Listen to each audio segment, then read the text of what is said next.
The first thing I would say is that I always try to separate the the decision about someone's skill and appropriateness for a role from their value as a person. Um, there's it's frustrating when those get confused and conflated in conversations, and it's hurtful. But once you do that, um, our view is, and it's proven out, we've proven this out in our own business and in our own engagements across thousands and thousands of man hours of work, tens of thousands actually. You need fewer people. And what we sometimes still refer to as hard skills, like I'm really good at writing JavaScript or I'm really good at doing QA testing. Those are hard skills. Those are trade skills, frankly. And those aren't so important now.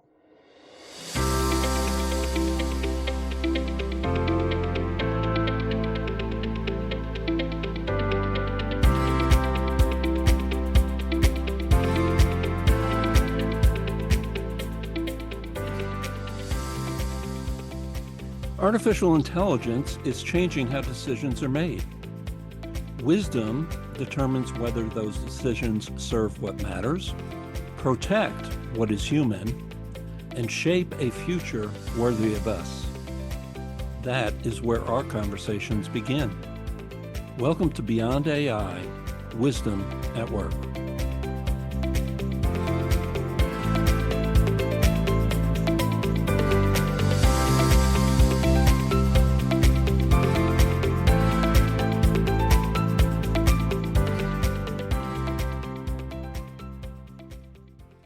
Welcome to Beyond AI, Wisdom at Work.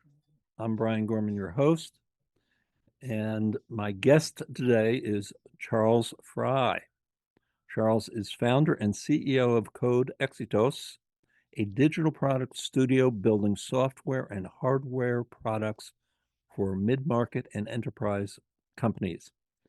He's a serial entrepreneur with more than 25 years in the technology space, and Charles speaks to what he has labeled the post-coding era.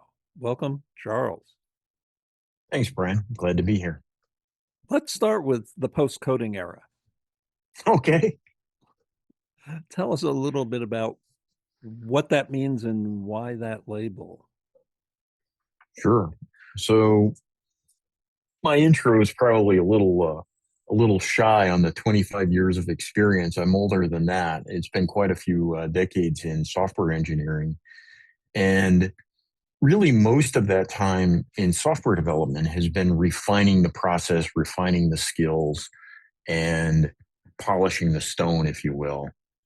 And by late 2024, early 25, I was starting to see that these large language models were rapidly advancing on and being able to replace that skill-based work. And then by late 25 and early this year in 2026, it really became obvious to anybody that was in our industry that something like Claude Code could probably write software faster, more consistently, and more efficiently than people. Now, it still makes mistakes. We don't have to go down that rabbit hole. It's not a dark factory yet, but I see that coming. And so us and the rest of the industry were struggling with like what's happening to what we're used to. We're used to teams of people for months on a project, and that's not the case anymore.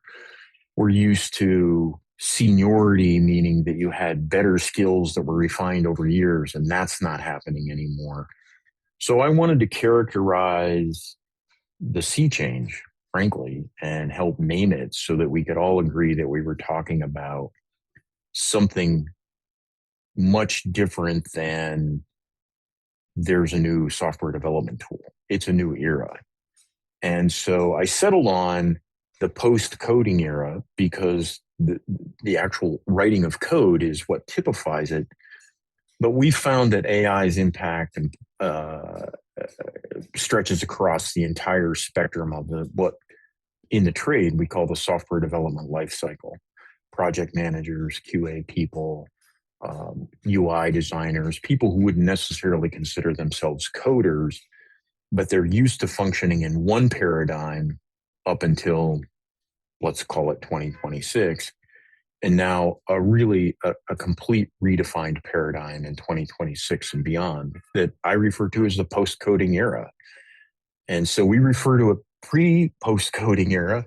We just refer to that as classic development. And there's a lot of good stuff in classic engineering and development, software development that we still use. But we recognize that we're in different times today.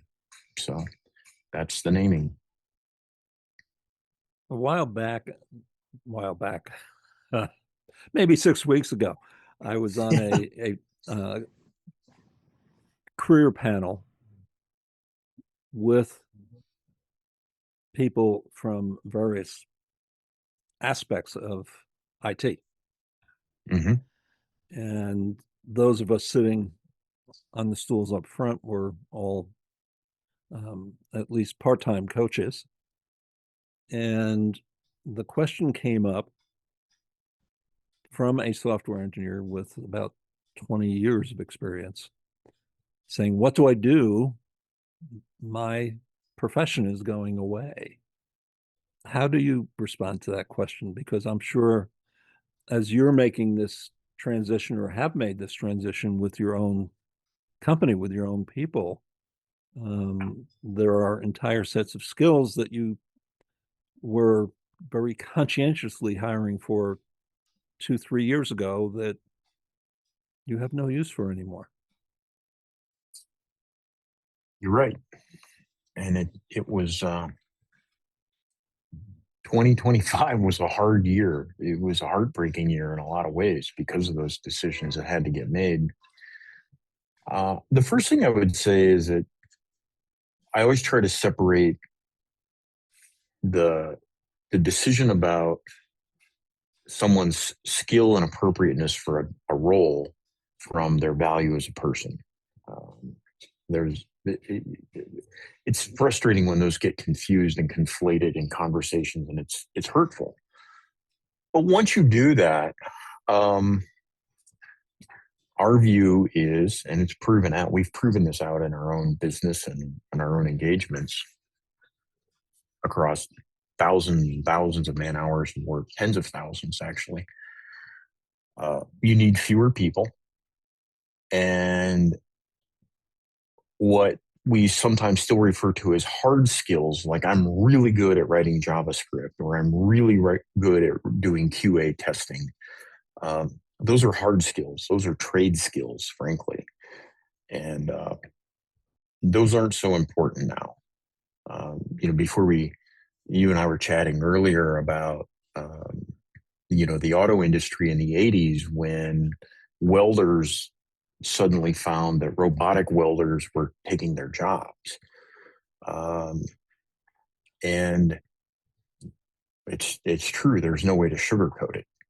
And I think that leaders who are running large software development teams, if they're believing that there are two falsehoods. The first falsehood is I don't need to cut people because they're important. And the second falsehood is I can upskill or reskill everyone. The skills we see that are necessary are people who are systems thinkers, people who are empathetic with the client or the end user that's going to use the product. They have a broader range of soft skills and they can direct the robot coders, if you will, instead of the robot welders, the robot coders. And they have discernment and judgment about what's coming out of the automated process. So, yeah, you need more chefs and fewer cooks, maybe would be the mangled term now. As you look into the future, Charles, would you see growing back to the same number of people with a larger client base? Sure, the same number of people, but a different configuration of people. And I think that's where the management challenge lies for business owners and senior leaders is, hey, we still might need 100 people, but we need 100 different people. Now, for you and for your listeners, I have formed over the years, cemented into place and ossified the opinion that not every people aren't malleable.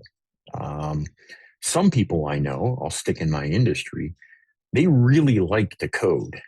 That's what they like to do. They like the physical, mental exercise of being there and staying up all night and drinking Mountain Dew, whatever the case may be. They enjoy that. Uh, those roles will exist, but there'll probably be fewer of them. We don't need that kind of trade skill.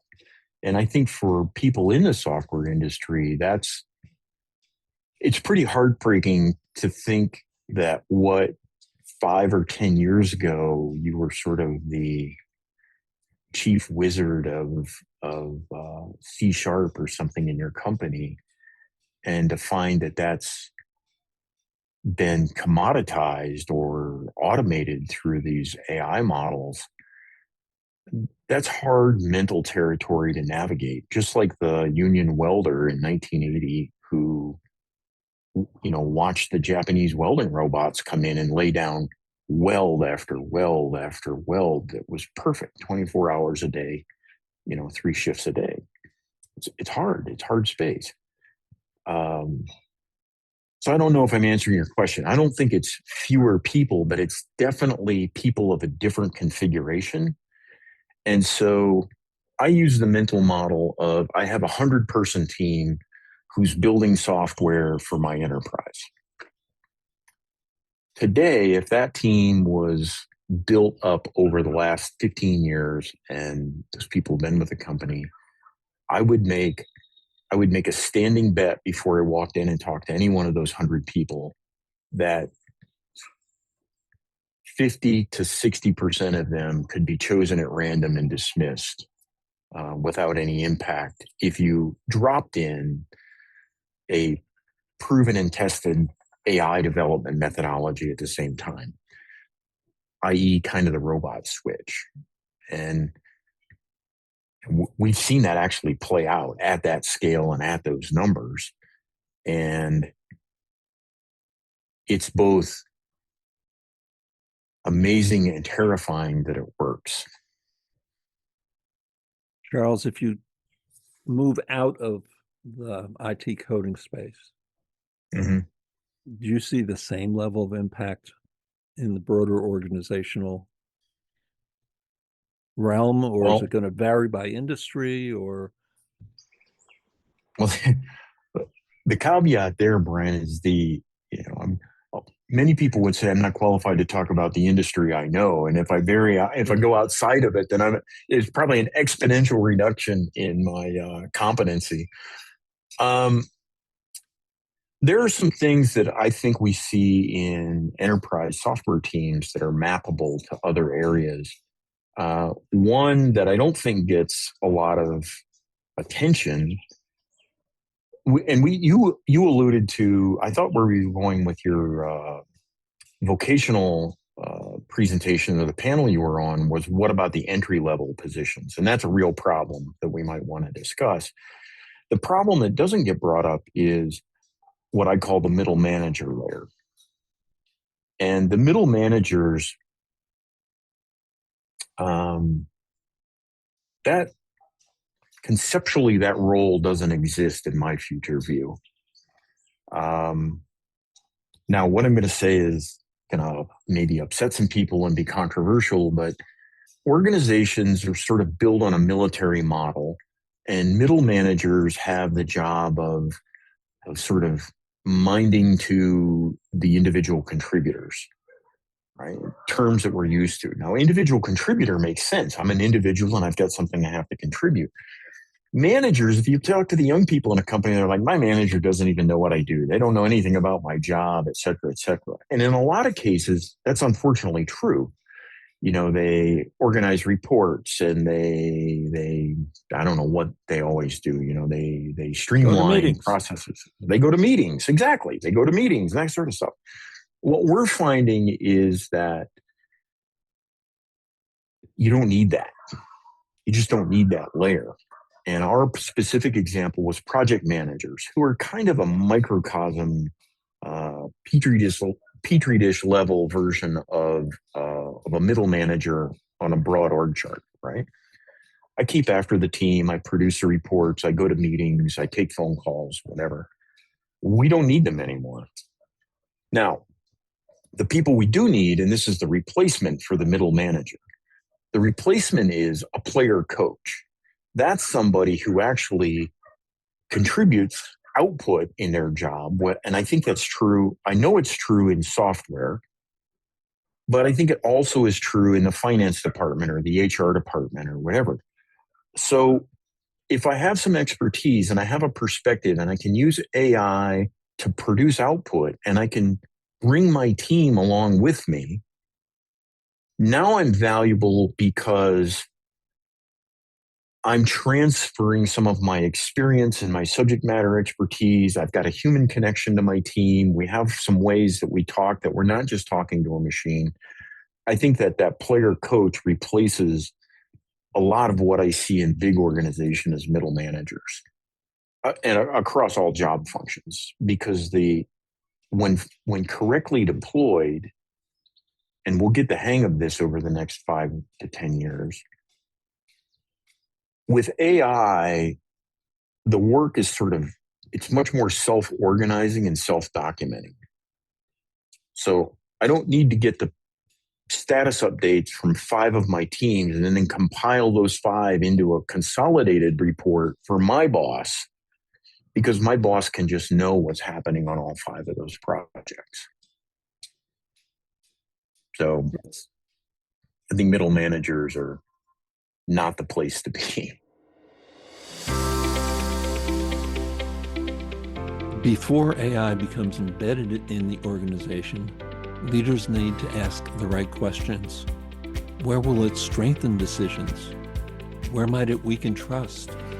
What must remain human? And what consequences are we not yet seeing? I help CEOs, founders, senior teams, and boards examine the leadership consequences of AI before speed creates avoidable damage. The outcome is clearer alignment, stronger discernment, and more responsible action. Start with a no-pitch 30-minute conversation. Call country code 1-917-653-5198 or email Brian, Brian, at transforminglives.coach. Let's jump into those individual contributors, because that's where a lot of people are quite frankly feeling the impact and fearing the impact. I know I was coaching last fall a first-year MBA student with a major in accounting who basically said, am I going to have a job when I graduate in 2 years? What is the impact there? And as I mentioned to you, I have a solo episode coming up of Beyond AI, where I talk about what happens when AI removes the work that forms us to be able to perform at those higher levels of the organization. Because that individual contributor role is where we begin to learn discernment. We begin to build our confidence. We begin to learn what it means to be accountable in the workplace. We develop ethical sensitivity. We learn to bounce back when our manager says, you're totally off the mark here, and I need this fixed before tomorrow morning, et cetera, et cetera. How do we build those capabilities if we are replacing those individual contributors with tech? Yeah, it's a great question. One that one that I think any leader thinks about on a pretty regular basis. Um, my answer is maybe a little surprising and frustrating in that I don't really know, but I think something will emerge. This is an area where I'm willing to be emergent in what happens. Um, we're going to try a lot of experiments, and a lot of them are going to fail. Um, but I have a fundamental belief in the goodness of individuals, and I kind of go back to my principle that think about it this. Here's how I think about it. You are inherently good at doing something, Brian. It's it's something that's come from within you that you've cultivated over time. Mentoring, communicating, writing, thinking about big ideas and grounding them. I don't think that you went and specifically got an MBA to do that thing, right? But be, because you were naturally drawn to that, you're going to cultivate that skill and you're going to surround yourself, hopefully, surround yourself with other people who will cultivate that. I think that process is going to continue to work. Um, and maybe one of the ways that we cultivate that is with the intelligent use of AI, the wise use of AI, as opposed to just treating it like a machine to let me work. So we have some really brilliant young professionals in our company. I mean, I'm proud of all of them, but I mean, they're, I think that I consider them brilliant and exceptional because they're in the right place for them. And I've seen this in the past that pre AI, leave AI out of it, and let's talk about salespeople because they're the easiest example for me to use. I've hired salespeople that were on a brilliant path and looked like they were great salespeople, and they came to my company and they flamed out. They were terrible. Conversely, I've had people that just couldn't get any traction in our company leave and go somewhere else and become rock stars. Now, why would that happen? And I think it's beyond maybe even measuring, but they found their tribe. They found their swim lane or something like that. And so uh I, again, for me, it just goes back to the right people in the right place will find a way to succeed and carve out the new path for using this kind of technology and tools. Maybe that's a cop out answer. I don't know. No, no, I mean, I've given this a lot of thought too, and I don't have a better answer than you on that one. Um, and as I think of my own path, it was haphazard in some ways, Yeah. and yet it all worked to build the wisdom that I have today. And as long as there is a place to be an individual contributor, that that wisdom will continue to develop. But I guess the one caveat that I have is that I think it is the responsibility of leaders to look at how they are bringing the individual contributor together with the technology, and where possible, finding ways to continue to generate those capabilities. So before you write your prompt and draft the report through the technology, let's try drafting the report and see what the technology has to say.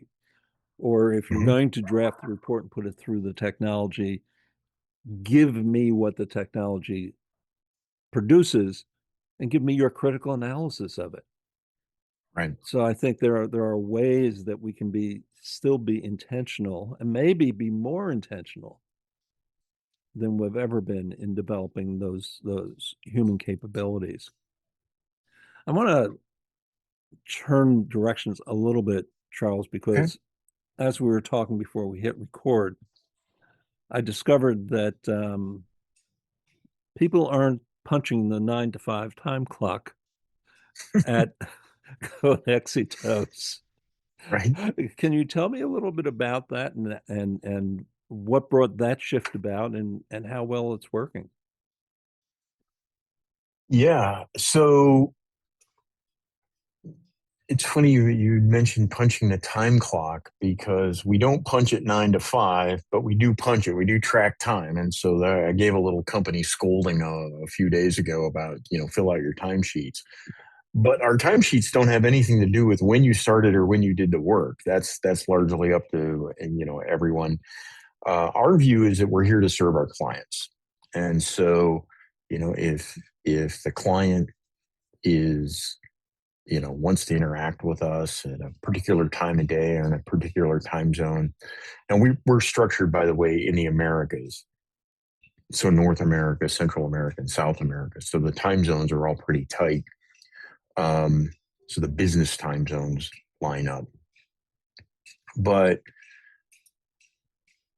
we've leveraged AI so heavily as a communication tool and as a collaboration platform, and uh, yeah, we don't go into office. And I talked about how 24 and 25 were pretty tumultuous years. In early 25, we closed our remote design studios, development studios. We closed those. We maintain our Austin, Texas headquarters. Um, but it's a very small group of people there.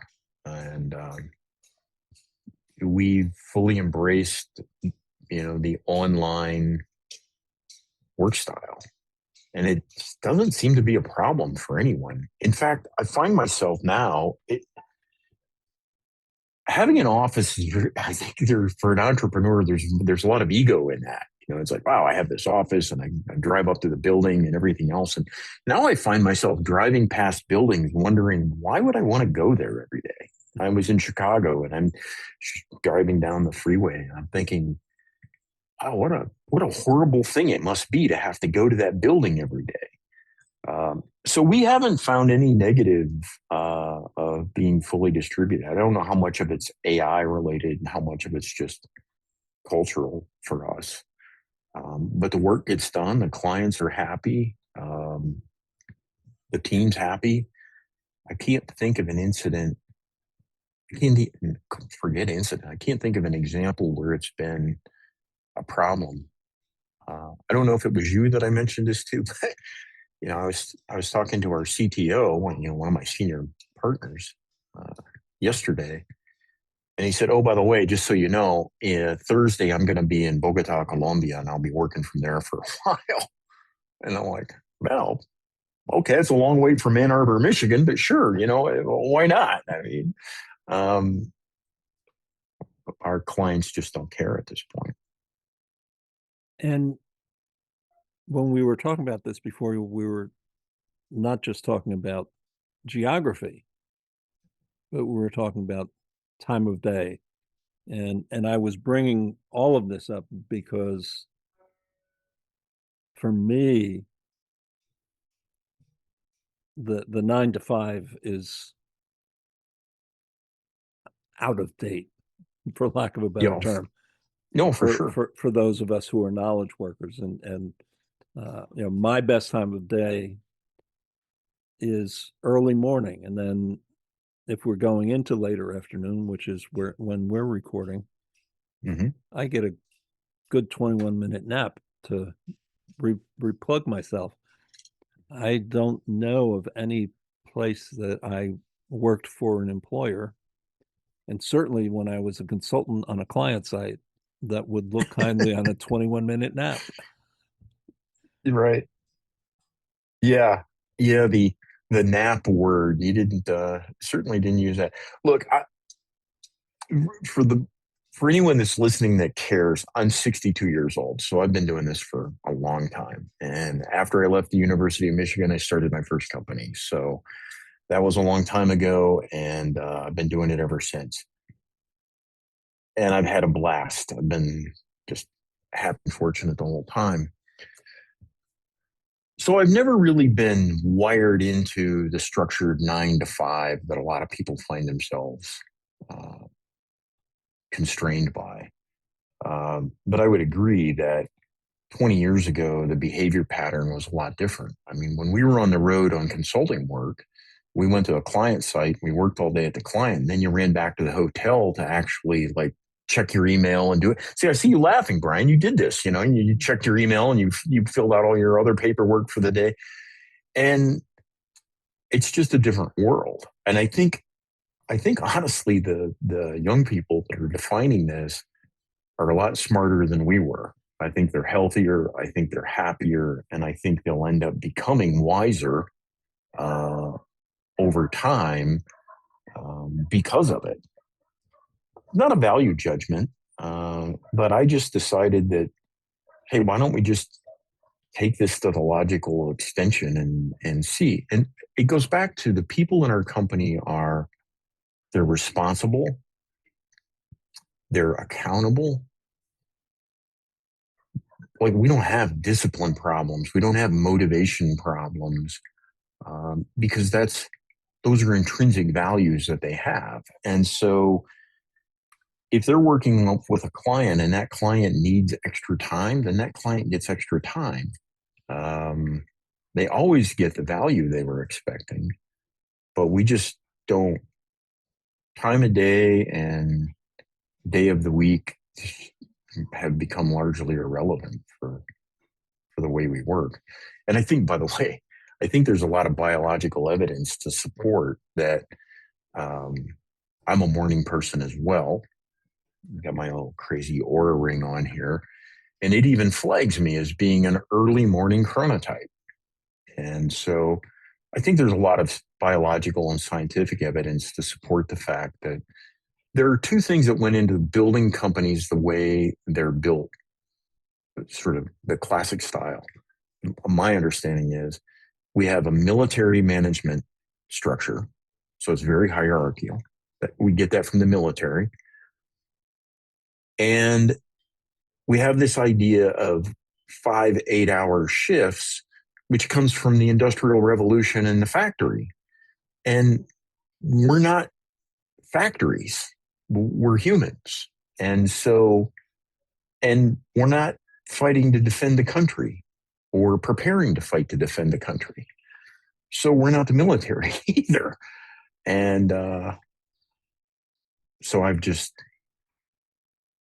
it took a long time though, because, when it was the fashion and I was a younger guy, that was the thing. How many hours did you work? And we still see that in Silicon Valley. You still see some of this kind of bro culture and stuff. I've been out there enough to call it quits going out doing startups, but um, that's more of a sort of a machismo thing. It's not a very wise thing though. But yeah, we don't worry too much. We always ask ourselves the same question: are we serving our clients' interest? And are we serving it in an ethical and a responsible way? And as long as the answer is yes, we haven't had a client yet in almost 8 years tell us that they need us to clock in or clock out at a certain time. When we were talking before I hit record, you shared your Mm-hmm. company values. Would you share them with the listeners? Yeah, sure. Um, so the first three are pretty self-explanatory. We believe in having mastery, autonomy, and purpose. And master your work, take responsibility, and be autonomous in the way you conduct yourself. Um, some subsidiaries in there, and understand that our purpose is to serve our clients. We're helping our clients. We're proud of that. And then the fourth value is la vida plena, which we could roughly translate to live a full life or live your best life. And I think that our team embodies those four things.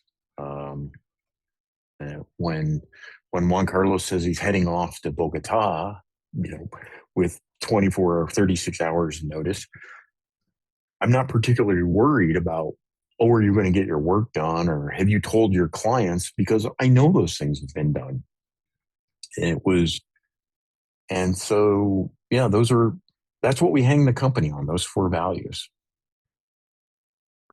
Charles, we've flown around a few different areas here, and I very much appreciate that and the wisdom you shared.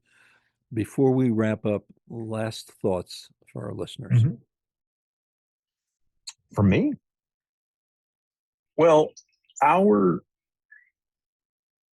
core view of the world is from people who are writing software and writing it with a commercial intent. And I was thinking about this the other day. I don't know how necessarily it applies, but learning to write software is important. For the same reasons that we learn mathematics when we go to school. It doesn't mean we're going to become a mathematician, but it's a fundamental skill that's been part of our culture and our society for a long time, mathematics. So a good command of the basics makes sense, even if you don't become a mathematician, and very few of us do. One of my daughters is finishing her university degree, and she's getting a finance degree. She graduates on August 1st. But she's a finance person, and she had to take a Python programming class. And she's like, this was a couple of years ago. She said, why do I have to take a Python class? This is crazy. Now she knows why she has to take a Python class. But I think that the key is to be a whole person. I think it's to be more than just a skill that you've perfected. So read a lot of books, challenge yourself, try to turn some of that intellectual knowledge into wisdom. There will be bumps along the way. Surround yourself with smart people. Use AI, but use it wisely. I think you're on the right track talking about wisdom and AI together, because wisdom is a human characteristic. It's not a machine characteristic. And you don't go to university, or you don't go into the workplace to major in wisdom, or to major in mentoring, or to major in leadership. You develop those skills. Those are all human skills that get developed over time. So AI gives us a whole new set of tools to use, but I guess you can use them for good, or you can waste the opportunity to use them. I don't know if that's a very coherent wrap up, but it's sort of how I see the world and how we plow our way through it every day. And so I'm a big believer in abundance, not scarcity. So I think people will be displaced from their jobs, and that's sad. It's displaced a lot of great employees from CODE Éxitos. We've downsized considerably. But we'll work through it. We'll work through it. Charles Fry, founder and CEO of CODE Éxitos. I very much appreciate your wisdom. Thanks, Brian. I enjoyed being here.